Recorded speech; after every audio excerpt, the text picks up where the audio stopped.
So I'm an industrial designer. Industrial designers design products for mass production. That's my background.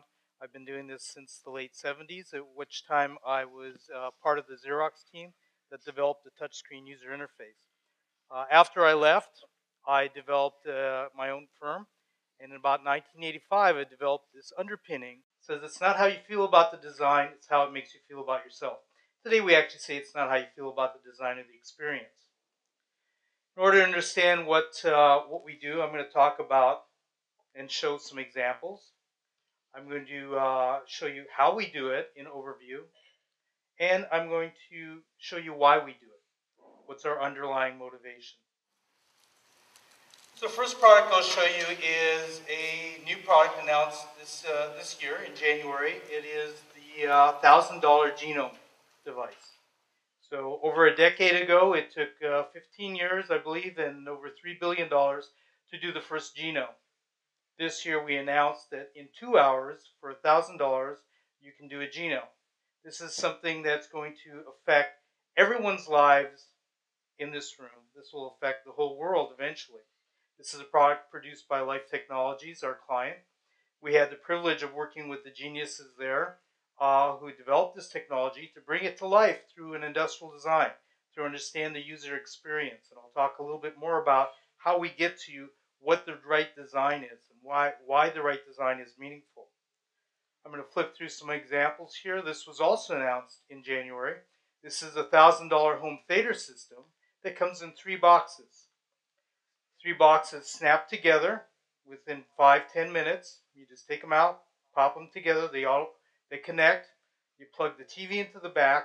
You put a HDMI cable from the back of the TV to this unit. You plug the unit in, and you control everything through one controller, and you get incredible home theater sound for $1,000. This is the brainchild of the ex-Apple executive who ran the Apple Labs for all of sound. So there's millions and millions of devices in this world that all have his technology in it. This is the Core water bottles. Core is a company that's been around, I believe, 5-6 years. We worked with them to develop water bottles that were sustainable and that would motivate people to stop using disposable water bottles. What we found is that through habit, people were having a hard time changing, and that they saw an opportunity, to develop a design and a product to the market that had a higher level of esteem, a higher level of aesthetic, a higher level of pride for people to use. And at the same time, they identified that BPA was a health threat in all of the current bottles. That caused us to pull in Eastman Plastics. Eastman Plastics worked with Core and fueled up a program that was on a back burner, put on the front burner, and developed the plastic that we see today. And all baby bottles, all plastic bottles that are usable, they've removed the BPA, and it's really become a global initiative that BPA has been recognized as a threat. This is some of the dental products that we do. For Discus Dental, and now this is now owned by Dentsply, we developed syringes for the dental assistants. So dental assistants, we found in studying them, were in a high pressure situation. They have to deliver a specific amount of composite for the fillings to the dentist while they're multitasking, and the dentist is talking to everyone, and everything's going on. And this material is very expensive. What we did is develop a very low-cost solution that calibrates. On every half click, it's calibrated to 1/10 of a gram. It stands up on end. You can't lose the cap. It's easy. It's readable. It doesn't cost anything more to make this than any of the competition. But it's intelligent, smart design that solved a real need. We do products like medical ventilators. These are some of the one of a series of ventilators that we've designed for a Swiss company called Hamilton Medical. These are the ventilators that when you see in the movies, or if anyone's had a real-life experience and you see someone who's in an emergency situation and they're pumping air through a big bag, right, through a big bellow, that this replaces that. This is the same ICU ventilator that you would see if someone's in the hospital and is helping them breathe. This is a transportable one, so they can get to an emergency situation, put you on the ventilator, take you through a helicopter and ambulance, take you into the emergency room, keep you connected, wheel you right into surgery. It's all battery powered and it saves lives. This is a local company we're very proud of. We're very lucky we get to work with some incredible geniuses from life sciences, from consumer electronics. These are our friends at Line 6, which is a local hero story. This is a powered PA system, which we see in speaking engagements. But what they did was take it to the next level.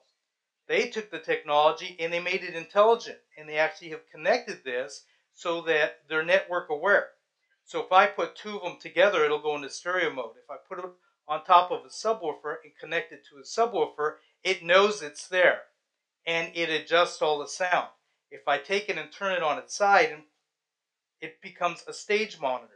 If I'm a solo musician who's starting up, I can buy one of these. If my friend has one of these, we play a gig together, we don't have to go out and buy a new system. We just plug them together. And as you grow, you can fill a theater this large with sound. If you connect it to their technology, they have a control panel, like we've seen. You can actually connect it in a way so that it's all connected digitally. And if I want to set the sound, is what happens in music, is you have a sound check. Band comes in, they stay for hours. They keep playing and playing while somebody adjusts all the sound, perfects it. With Line 6's system, you take a soundbite for 10 minutes, the band goes back to the hotel or the green room, whatever they want to do, and you take an iPad out into the audience, where the audience would sit, and you perfect the sound. You can imagine what that means to musicians. This is the HydroPack. We're working with a company called Hydration Technologies. Hydration Technologies makes a bag that is of cellulose fiber, and inside of it is sugar, vitamins, electrolytes, and flavoring. You take this bag and you drop it into water. And when you drop it into water, it self-inflates through osmosis. When it does that, it strips away all of the bacteria and all of the viruses. And we have literally dropped this into sewage water, and you can take it out of the sewage water, inflate it, and it's perfectly drinkable water. And it carries and it delivers 150 calories. So for emergency situations, we've been working with Hydration Technologies to understand the strategies and how to get this into disaster situations. Because you can drop these from a helicopter, you sure can't drop water bottles from a helicopter. So we're working with them on reinventing how that all happens. This is one of our pet projects. This is once known as the Q barbecue. We've reinvented that into the Fuego barbecue. This is a portable gas barbecue that folds up like a laptop computer. You can just carry it, walk with it, and it has a huge amount of grilling area. So we did an original Q barbecue, which we sold through infomercial, and we decided to take that off the market and come back with a higher quality product. This is another interesting program that didn't go to market, but that we developed a strategy and design for. This is the concept of delivering vitamins through your laundry detergent. So the largest human organ is the skin. So you can imagine the concept of actually providing benefits, especially in emerging economies. We actually put it into the detergent, it gets into the clothes, and from the clothes it gets into your system. I mean, just brilliant, brilliant people we work with. Here's an application that we've developed and proposed to the Red Cross. For emergency situations, what happens? The phone lines get tied up. People don't know if their loved ones are well or not. If you're on Facebook, you just hit I'm okay. Bingo. Everyone can go onto Facebook and look. You're not tying up all the phone lines. If you want to give a donation, you give a donation. If you need help, it has the whole system. So we're not just designing products anymore, we're actually designing systems. Another very exciting design, this is a cell phone for the blind. So it has a braille display that's an active display. It'll take a picture and read the book to you.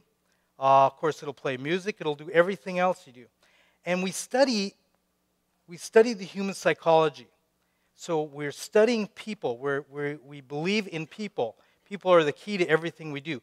We create designs, but what we do is study people. In this case, the client who is blind, who's the entrepreneur and the inventor and the CEO, he's feeling the different designs that we propose to him. He takes the one that he likes, he puts it up to his ear, and he asks us, how do I look? You know, and that tells us everything in that one statement about the psyche and psychology involved with design.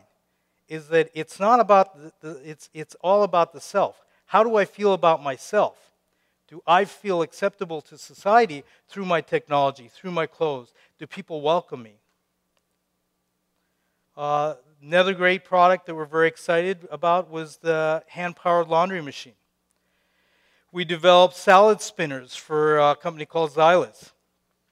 Hand-powered salad spinners, and we found that people were doing their delicates in the salad spinners. It's like, voila! We transformed that into a hand-powered laundry machine. So those are the kinds of things that we do. The question is, now that you know what we do, how do we do it? So what we do is we start by studying people.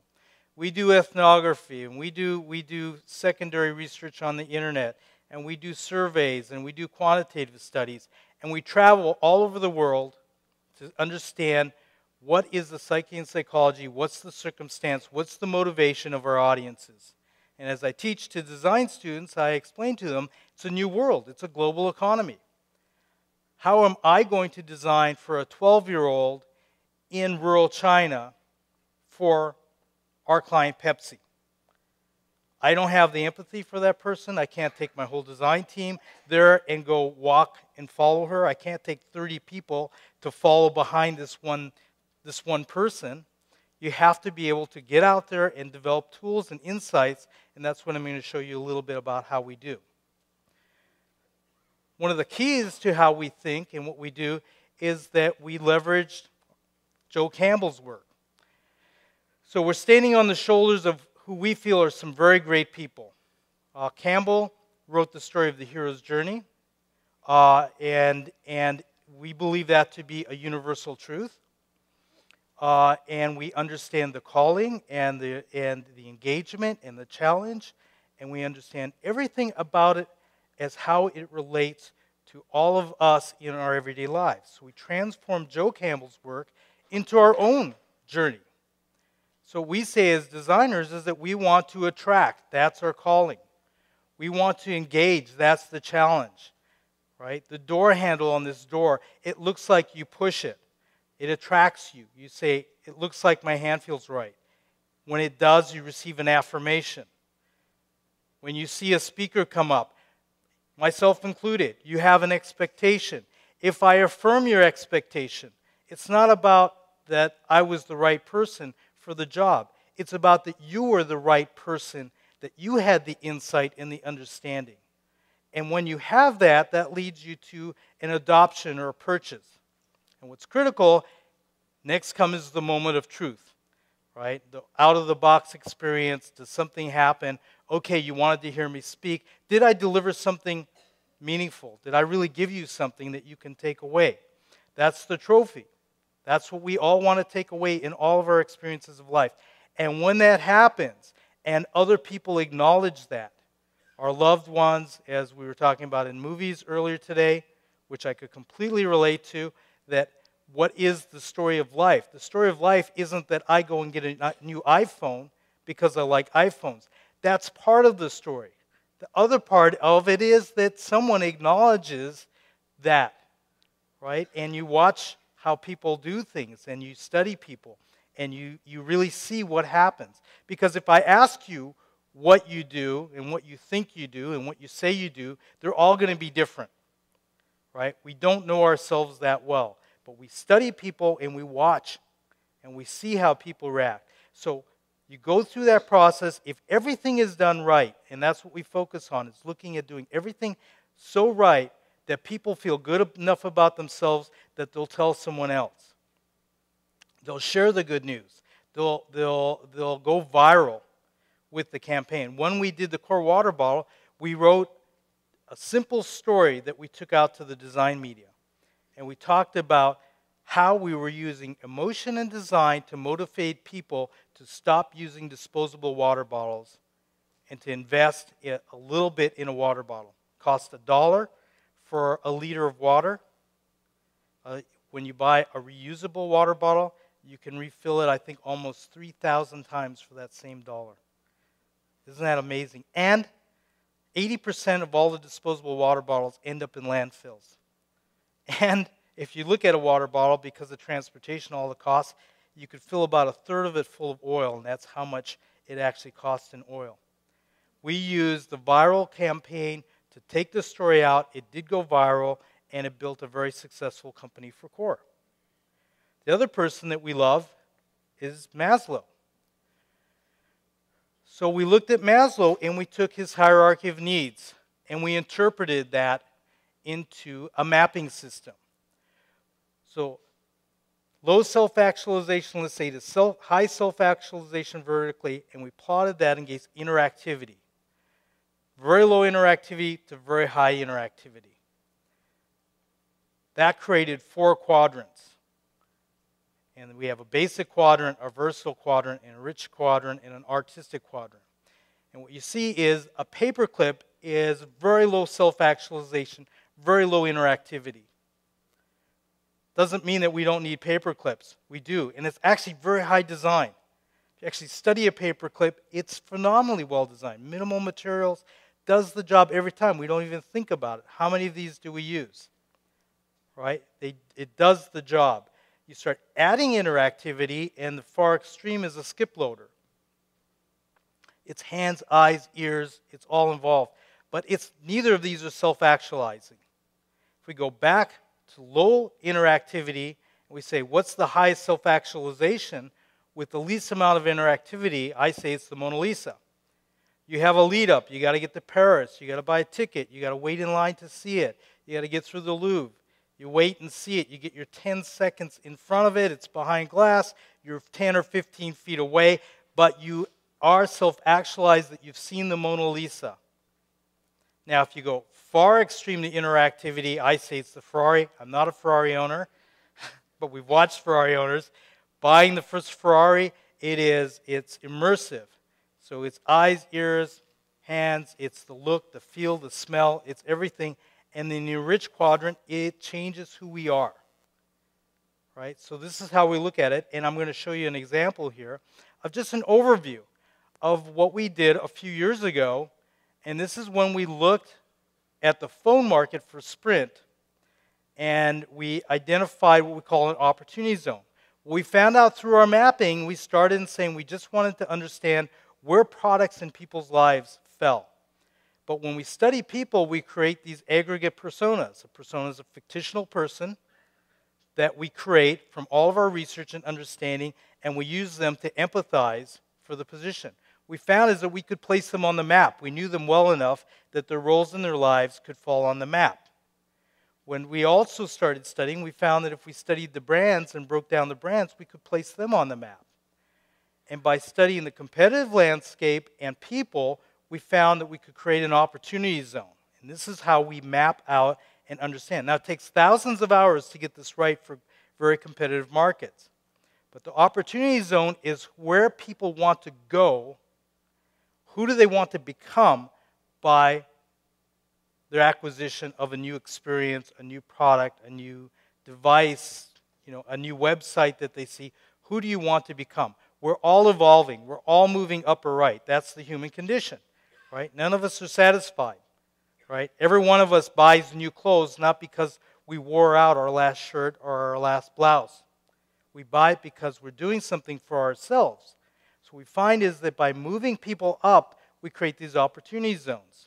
In the case of Life Technologies, that product was designed in this enriched zone. In the case of cell phones, sometimes we're in the artistic zone. In the case of some technology, we're in the versatile zone. In the case of consumer packaged goods, a lot of times we're in the basic zone. was interesting to see for life technologies that the scientists and everyone involved in DNA sequencing understands and believes in themselves that they are doing something that's going to benefit everyone in the world. Their technology will be used to test all produce. It'll be used to test all animal products. It'll be used if we get sick to test us to help treat us. And if we're proactive, we'll use it to understand what our risks are. They didn't see themselves as technologists in the versatile zone. They really saw them as something much more rich, much more valuable. And that's the reason that design fell into that position. Next thing we do is that we create. So once we have everything together, we've mapped it, we've built the personas, we actually build out these large rooms with all the visuals, pictures of the people, the analysis of all the competitive, everything. We immerse ourselves in these rooms, and then what you see here is the actual act of creation. That's where people come together. And what's beautiful about that process is that the genius of design and ingenuity is a team activity. And the best ideas don't necessarily come from designers like myself. We may just be a sounding board. It comes from the scientists. It comes from the accountants. It comes from the factory workers. It comes from the engineers. It comes from everywhere once you build these rooms. And the beauty of having a psychoaesthetics map is that now we have a common language. We can all look at it. It's visual. And within the visual, it reminds us and it tests us. And it brings us right back to what we have to do. So when we create ideas, we'll hold them up to the maps. We'll say, no, yes, no. It's interesting to see how much goes into what people see and how you know it when you see it. You know, it's very, very interesting how attuned we all are. We know what relates to us. We understand that. If we empathize, we know it when we see it. So we do these immersive sessions. We create, and then we actually go into rapid prototyping and engineering. It's a very long process. But the heartbeat of it is a session where the magic happens. And we do this virtually every week with different clients. It's just ongoing. It occurs and occurs and occurs. And this is where the magic is. It happens every time. Egos are left outside, not by discussion. It just happens when you start to see the personas, and you start to see the people, and you start to understand their needs.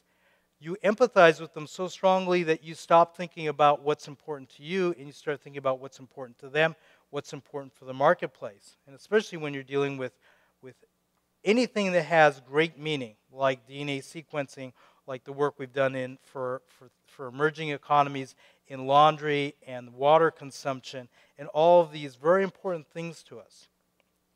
So now you have an understanding of what we do. Now, why do we do it? What really drives us? We see a changing world. We see a world where resources are being depleted, populations are exploding, there's challenges of disaster situations, and we see the opportunity to do something about it. Design happens to be what we do.